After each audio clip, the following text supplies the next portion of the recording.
pour une fonction f qui va de l'ensemble grand E dans l'ensemble grand F, et pour une partie A inclus dans E, on définit l'image directe de A, c'est l'ensemble des f de x, où x est un élément de A.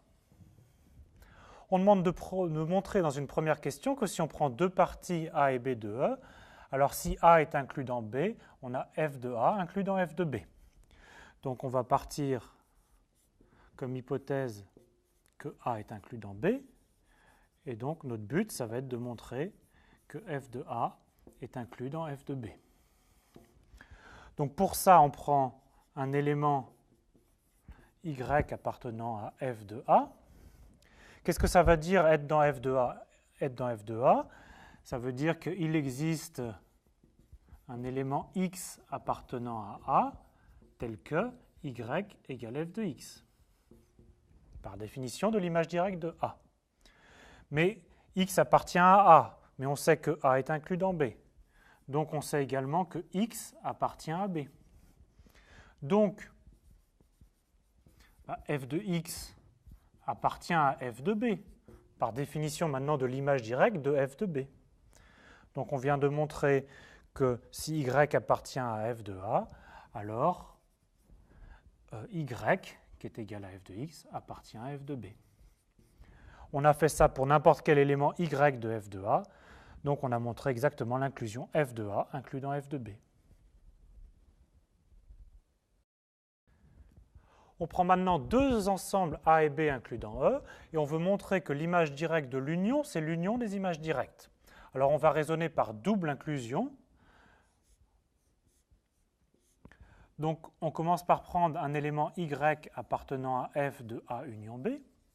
Par définition de l'image directe de A union B, il existe un élément petit x appartenant à A union B tel que y égale f de x.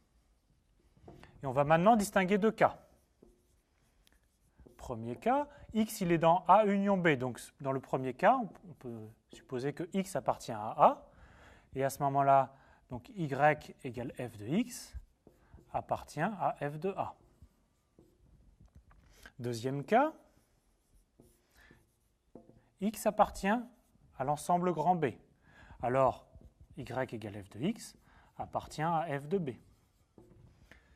Dans tous les cas, ici, f de A est inclus dans f de A union f de B. Et même chose ici, f de B est bien sûr inclus dans l'union de f de A avec f de B.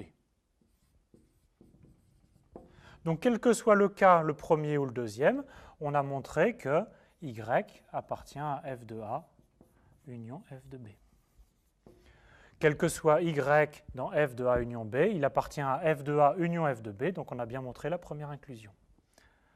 On se concentre maintenant sur l'inclusion inverse. On part d'un élément y qui appartient à l'union. Et encore une fois, on va distinguer deux cas. Dans le premier cas, y appartient à f de A. Et à ce moment-là, il existe un x appartenant à A tel que y égale f de x. Mais comme x appartient à A, x il appartient aussi à A union B. Donc on peut en déduire que y appartient à f de A union B. Et dans le deuxième cas, y appartient à f de B.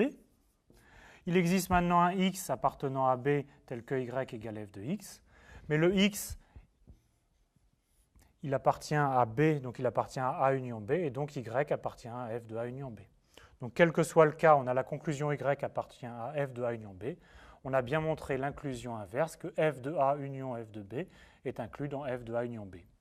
On a donc montré les deux inclusions, donc les deux ensembles sont égaux, et c'est exactement ce qu'il fallait montrer.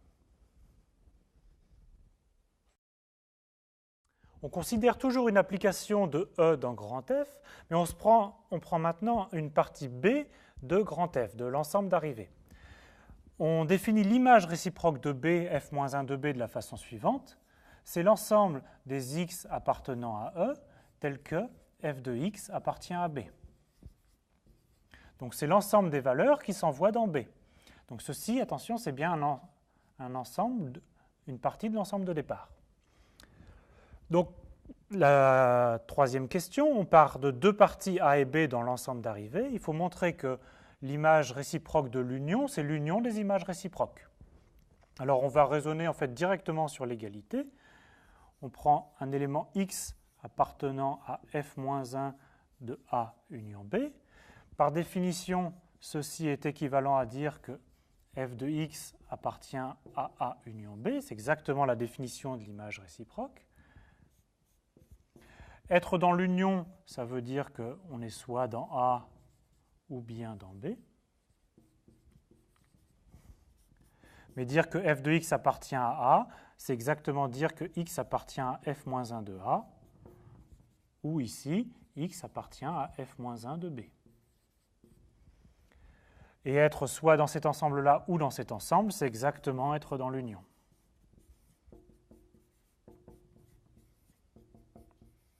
Donc par équivalence, on a montré que chaque élément de l'ensemble f-1 de A union B est un élément de f-1 de A union f-1 de B, et réciproquement. Donc on a bien prouvé l'égalité de ces deux ensembles.